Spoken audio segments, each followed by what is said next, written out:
paper is going to be presented by Dr. Kit Bandu. The paper is co-authored by me and another colleague of mine who worked with me from Thailand.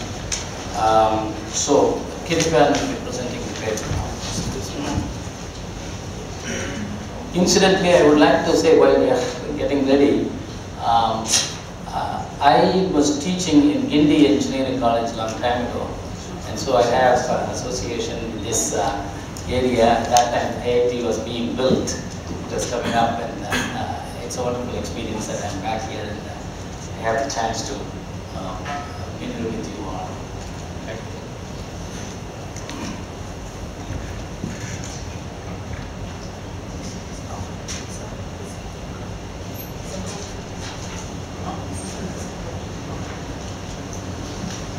Thank you, Dr. Thad Nandan, for introducing.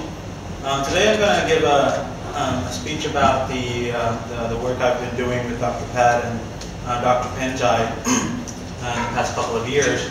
We're doing a topic on modeling the transport of phosphorus by surface runoff in the Songkhla Lake Basin in Thailand.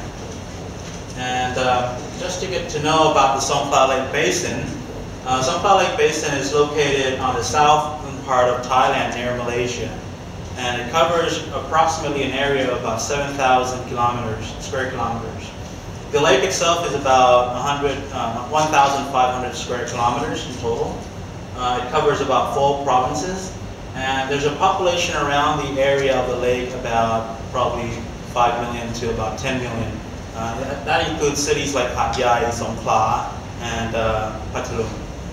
And most of the areas in that place are crops or agricultural, and also rubber plantations.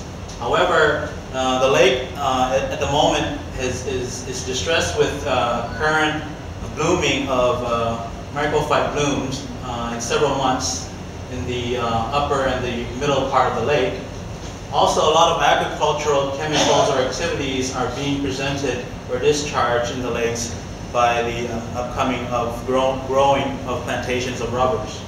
And around the area alone on the lower part, like Hat Yai province, there's about 1.5 million people around it, and uses every catching fishes in the water in the lakes for their food. So a lot of impact that the lake could have caused to the people and the environment if they are polluted. So our study, or our concern, was to research or do a model of the non-point sources of the phosphorus included in the lake, which leads to that microphyte bloom in the lake from the surrounding drainage area, in order to develop this supporting or decision supporting systems for the policymakers. This presentation is part of the entire complex of the research, and we'll only be focusing on the modeling part. The entire methodology or framework of this research composes of four major pieces, starting with getting the data using SFA, substance flux analysis technique, putting into the and arranging them into input with other various inputs in the GIS, doing the modeling part, and after pre-processing, we then carry on to the management tools, similar to what we've studied or what we've listened to this morning's session on BMP. As mentioned, we're focusing on modeling development only. Our model selection criteria covers the predominantly agricultural usage. So we evaluated a couple of softwares, a couple of models like SWOT this morning, ANAGNEPS, a couple of few more. And there's a lot of requirements that we have to put in together the criteria. For instance, since it's Thailand, it's not US, it's not Canada, so the amount of data we have to input to the model is one of the important criteria that we have to consider. And it requires, because 7,000 square kilometers, we should put everything into GIS to handle that amount of data. And so the final results came to that we selected the Ann-Agneps model to be our model. Because it's a cell-based spatially distributed model that can track non-point source distributions, and it works especially well with agricultural watersheds. So we use it to track nutrients such as phosphates and nitrates. In our research, we also do heavy metals such as chromium by using another model, but this presentation will only focus on phosphorus. The data preparation, we used data for 2004. It was put into GIS with the resolution of 30 meters by 30 meters. It's very fine. All the other input, like crop fertilizers and management, were collected from field surveys, from farmers and fertilizers resellers, cooperatives and farmers, because we don't have that database bank of how much was introduced into the system, so we had to use, an indirect way of assessing the amount. As mentioned, we use SFA for estimating the phosphorus, and non-crop data was obtained from field surveys and literature reviews. We use calibration for surface runoff by varying the CN parameter from the cells, because it's a cell-based type of methodology, so each cell varies by each cell, so it's very independent. And the sediment yield was improved by varying the crop factor in the USLE and the hydraulic shape factor. Other coefficients like soil erosion, soil erodibility, practice factor, and surface condition constant and toil textures were assigned according to the observation. After we got the model and calibrated it accordingly, we then tested the model with these following scenarios for best practices management in order to minimize the amount of phosphorus introduced into the lake, by the surface runoff. So we had about 3 big scenarios to reduce the phosphorus.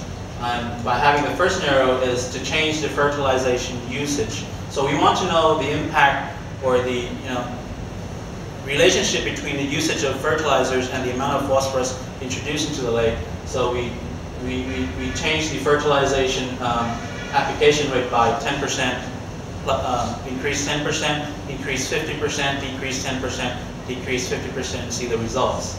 Then the other scenarios was we wanted to change the fertilizers applied by replacing the type of fertilizers that introduce a lot of chromium and phosphorus to something which is more common and provides lesser load.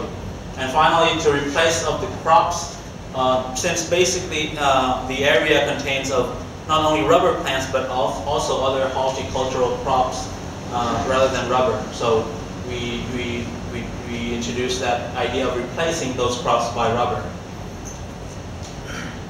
And the results came that we found that of the surrounding areas of the Songkhla Lake Basin, one of the basins called the Utapao and Eastern Costa Basin Fork contributed about 1/3 of the phosphorus contribution, followed by the rest of the watersheds, and with 15% each. The total overall, or the current conditions, wasn't that high.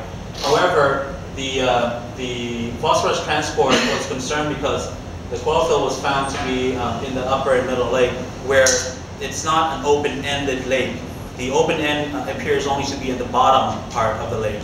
So that's the reason it caused the microfibers. This is the result in terms of geographical. You can see that by the areas. The number 6 here, which is the Utapao and East Costa Basin, is the major contribution to the phosphorus load. And by only focusing on the sub-basin or sub-watershed here, we followed the scenarios 1, 2, 3, 4, and we found that by lowering the fertilizer application rate is found to be a good practice as well.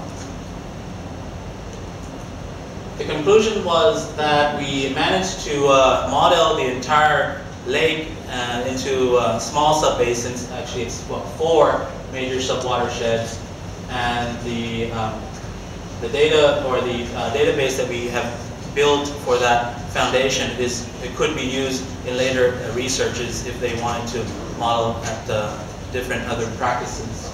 And we found that Utapao and East Coast Subbasin 4 contributed major phosphorus, and that we can, other practices or scenarios results that the phosphorus reduction can be done by adopting rubber cultivation instead of horticultural crops. Thanks goes to the NRCI, National Research Center on Environment, and Department of Civil Engineering of Songkhla Lake, Prince of Songkhla Lake, and the Department of Civil Engineering, North Dakota State University. Thank you very much. Sweet. Yeah.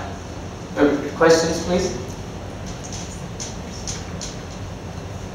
This is one of those lakes there in Thailand, which is economically very significant. There are a lot of recreation, a lot of fishing, and so it is a very, very significant lake. There is a group which is already doing the lake management studies out of, what is that university at Hatia? Prince Songkhla Lake. Prince Songkhla University. They have a committee there doing all those kinds of researches, but the problem they're having and fighting against each other is that because one particular party holds one particular information only, and they can't join those informations together because they believe that their information is correct. And, it's sort of hard, and by using sort of like these framework could emphasize the contribution from different parties and different members of the committee. That's what we totally believe that could help. In a related manner, I think this morning there was some talk about the SWOT model. There are 4 or 5 models which are extensively used for these purposes, and I think it will be a good idea to select an experimental watershed kind of thing with the topographic details being the same. Just apply different models and see what would be the results, which could be used as guidelines for the users. Right now, I don't think there is any basis on which they select a model. I chose Agneff's model, somebody else is choosing SWOT model, and so on. So from that point of view, that would be helpful. Another point that I particularly felt here was the, we moved from lumped models to distributed models. But then, for distributed models, it is very data hungry. Yeah, unless you put data for each cell, you cannot really call it as a distributed model. Then whether that kind of data is available is a big question. In some countries, probably they can afford to have that kind of data, store it, and make it available to the public. But a lot of developing countries, that may not be the case. You may not have that kind of data if you want to use a SWOT model or Agneff's model. Then what do?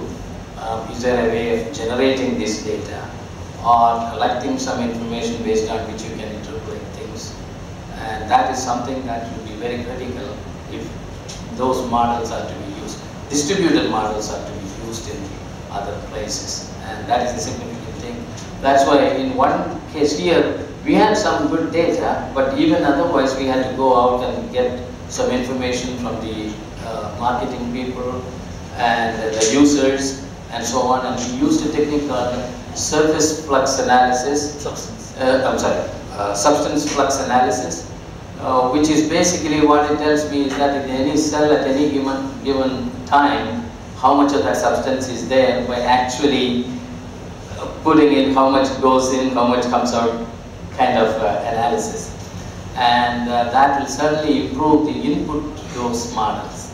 Right now we are approximating it, just generalizing it. So that is another thing, avenue that is, I think some people have been trying to do that kind of thing. Yes. Did your model include, namely, it included surface flow? Was there any feeling that subsurface flow into the lake was also an issue, or was that sort of ruled out due to the geology? Yeah, it is an issue. I think Japan will agree that groundwater is an issue, but we didn't look at that part of it. Now, maybe in the overall process we will consider that. You have to start someplace. Yeah, right. So this is just on the surface water. Actually, I want to add to that because one of Dr. Penja's master's student is doing a study on the groundwater movement, contamination of cadmium, but it's only in Hatay province because it's a big area, and by digging wells and inspecting, getting the measurements down there, it's very hard, probes down there. But they're doing something down there already.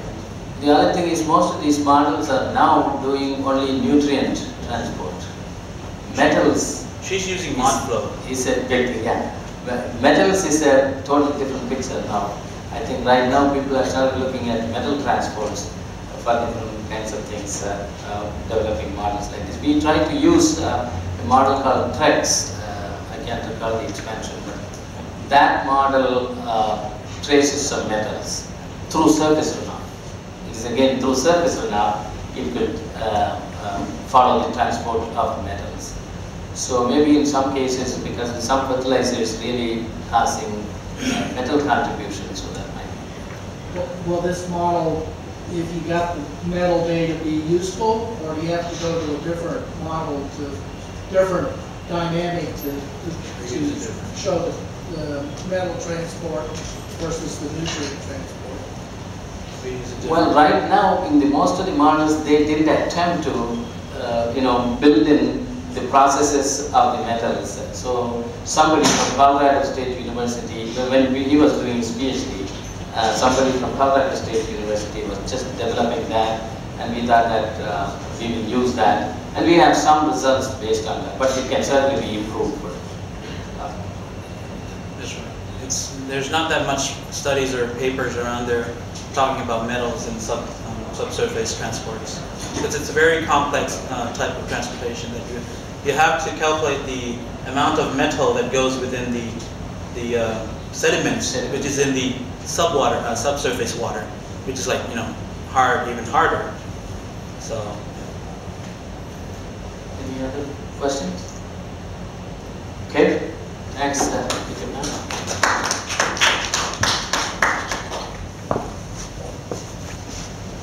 Next paper is hydrogeochemical processes drive